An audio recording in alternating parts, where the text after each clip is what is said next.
Les amis, bonjour à tous, j'espère que vous allez bien, que tout se passe bien pour vous. On se retrouve pour la belle nostalgie éternelle de la saison 1 de l'Attaque des Titans.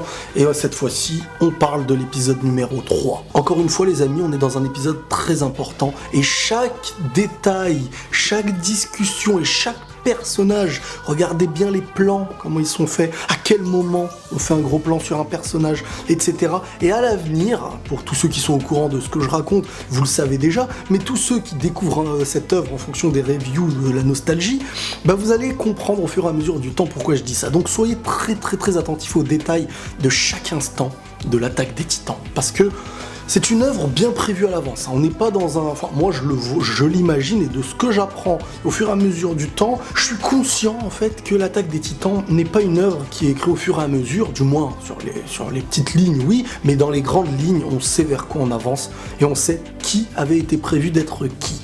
Et ça, c'est très important.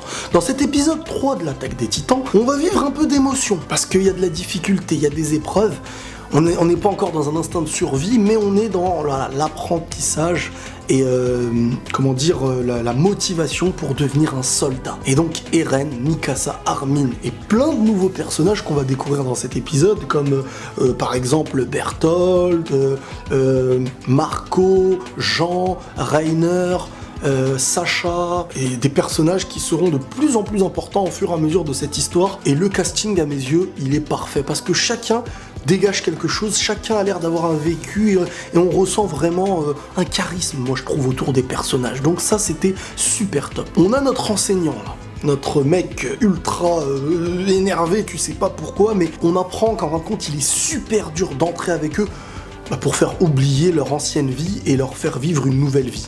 Parce que si tu veux te lancer à la conquête des titans, tu veux vaincre du titan, faut penser à mourir en priorité, tu vois.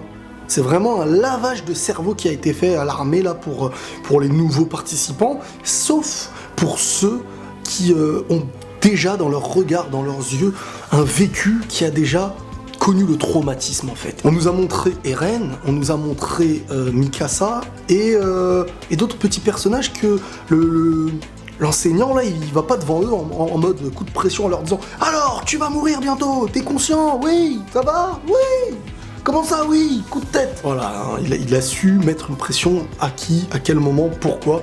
C'est vraiment afin de les faire revivre et les mettre dans le contexte actuel. À un moment donné, parce que tout le monde était en flip, hein, mais il y a un moment donné, il y a une jeune fille, qui elle aussi était venue pour l'armée et tout, elle est là en train de manger une pomme de terre, je sais pas quoi, patate douce. Et le mec, il va vers elle, la fille c'est Sacha. Le mec là, le sergent, le capitaine, je sais pas quoi, il va vers elle, il lui dit « Mais qu'est-ce que t'es en train de faire ?» Et elle, de manière naïve, déjà au début, elle se dit genre à qui il parle? Elle est en train de manger sa patate douce. Elle dit « Bah je mange une patate douce, oui, nanana. » Et là, tu vois qu'elle fait pas ça pour se moquer, elle ne fait pas ça parce qu'elle pense que c'est mauvais, elle est dans sa nature, elle a l'air d'être accrochée.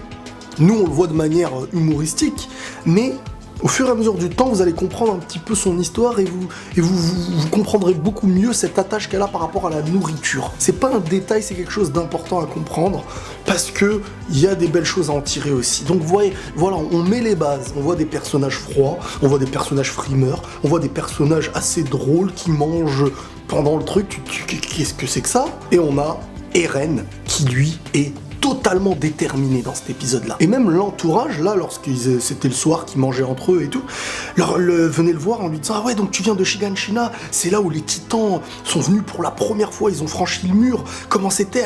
As-tu vu le titan colossal? Il paraît qu'il était immense, qu'il a enjambé le mur et tout. » Et lui, il leur a dit « Non, mais calmez-vous, hein, on va pas exagérer sur sa taille, mais c'est vrai que c'était incroyable. » Et donc voilà, il explique qu'on peut faire les choses, on peut les vaincre, sauf le moment où on lui a réévoqué comment sont les titans normaux, quoi. Et là, ça lui a réévoqué la mort de sa mère, qui date de quand même plusieurs années maintenant. Il a lâché sa cuillère et il était vraiment dans un moment de souvenir et de douleur. Et là, on nous remontre ces petites séquences pour nous rappeler pourquoi il est là aujourd'hui. Et lui-même explique ensuite, il dit « Désolé, non, j'étais pas bien, on peut les vaincre, ils sont faibles, voilà. » Sa haine envers les titans qui continue de grandir et de grossir pour devenir un soldat du bataillon de l'exploration. Il y a un truc aussi qu'il faut savoir, c'est que Jean, au départ, pour les connaisseurs, genre, on se rappelle tous que voilà, il avait des petites querelles avec Eren. Sauf que la première querelle qu'il avait avec lui, à la fin, voilà, il s'est dit c'est bon, tape là, voilà, on passe à autre chose. Et ensuite, il est tombé sous le charme de Mikasa.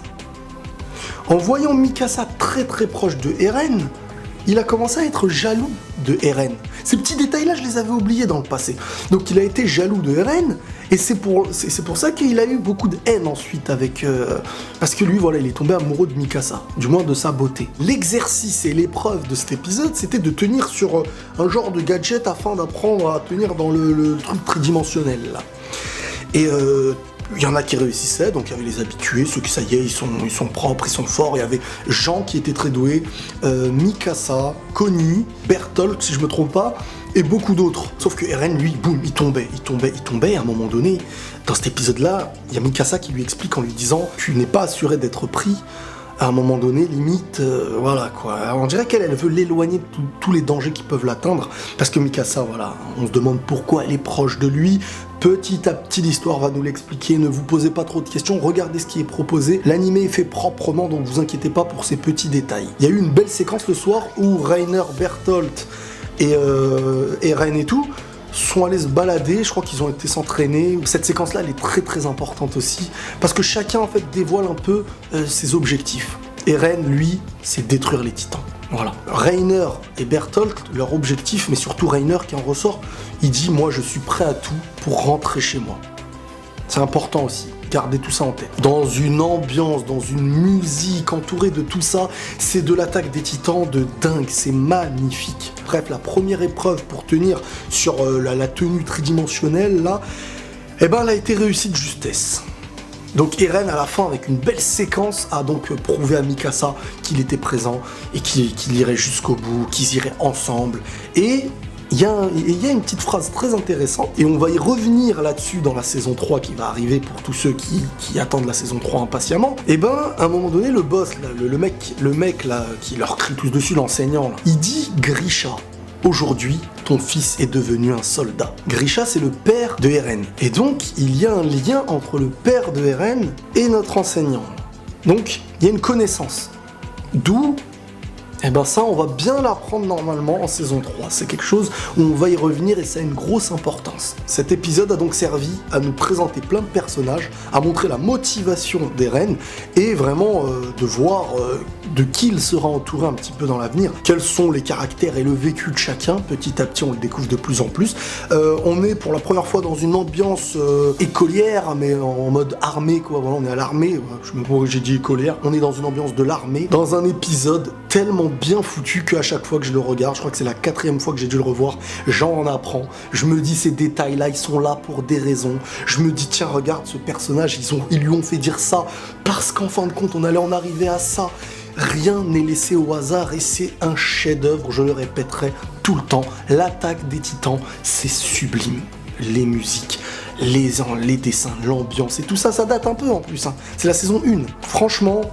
soyez attentifs, hein. Refaites-vous les épisodes s'il le faut, parce que là, c'est une série qu'il faut étudier. C'est même plus une série qu'il faut regarder, c'est une série qu'il faut étudier. Cet animé, c'est incroyable. Eren, Mikasa, Armin sont lancés pour devenir des soldats. Vont-ils réussir à le devenir? Et quand ils le seront, que va-t-il se passer? Pour tous ceux qui ne le savent pas, on le découvrira ensemble la semaine prochaine. Pour tous ceux qui le savent, eh ben on reparlera de tout ça et on analysera des petits détails qui ont peut-être une importance par la suite, dont on peut oublier les choses, parce que moi-même, c'est peut-être la 3e fois que je regardais cette saison, la 4e fois, je me rappelle plus exactement. Franchement, j'en redécouvre et je me dis que c'est trop bien. Donc voilà les amis, on se retrouve la semaine prochaine, normalement, pour l'épisode numéro 4 de la saison 1. Parfois, je ferai des reviews de 2 épisodes de suite, quand vraiment il y a un intérêt que ce soit fait comme ça. Et comme ça, on avancera un petit peu plus vite pour arriver à la prochaine saison. La 2, on fera pas des reviews comme la 1, parce que j'ai déjà fait des reviews de la saison 2, mais on évoquera plein de petites importances, plein de petits détails, plein de petites choses qui risquent d'être importantes pour la saison 3 qui nous attend. Tout sera fait proprement. On se dit à la prochaine fois, n'hésitez pas à liker parce que c'est le meilleur moyen pour moi de voir quand ça vous plaît. Abonnez-vous, activez les cloches, notifications avec les cloches, etc. Vous connaissez, commentez, prenez tous soin de vous et la paix sur vous.